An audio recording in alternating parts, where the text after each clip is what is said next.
did cards become magical? Some of you are probably saying they're not. But if magic means deriving meaning out of a practice, then cards have always been magical. But what do these symbols on the cards really mean? Many of you know what they're called. Hearts, clubs, diamonds, and spades make up what we call our modern suits. But what if I told you that we wouldn't have them if not for this?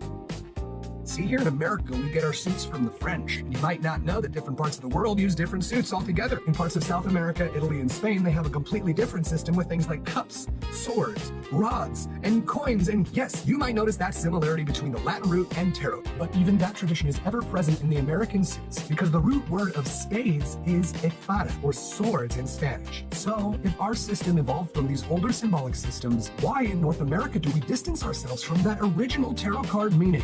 To answer that question, it's time to zoom out. Printed cards got their magic before the Latin and French split of the 1600s. They got them before Europe even had tarot cards in the 1400s, back when it was just a playing card game. It is no coincidence that the first society to mass-produce printed cards is the reason that we still have kings and queens on our cards today. A full millennia before Europe got playing cards, China was making advances in block printing on paper in mass for the first time. The cards they made represented amounts of money, things like coins, strings, myriads, and ten. But here's the real shit. Their highest value cards were always well-known nobles, which means the hierarchy of the cards has always existed with a class structure. So from the beginning, cards were always about class, and some of those suits, like coins, went on to influence tarot. Other things like strings were mistranslated in tarot and represented as rods, because in China, coins had holes, and you could arrange them on a string. But here's the real key. Tarot suits were invented long before anybody was using them to tell fortunes. It started as a game. And a lot like modern playing cards, the magic isn't in the ink, it's the meaning that people are willing to put into them. So answer me this. Can you think of any other example of single-page mass printing that seems to have cast a spell over our whole society?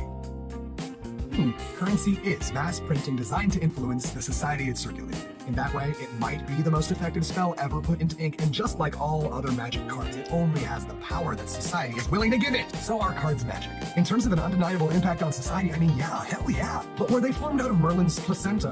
Find out more at 11. But here's the real thing. If we don't question the symbols that are put in front of us, even something as simple as a suit on a playing card, then we allow those things to have more power over us than we do. So what suits do you use on your side of the world?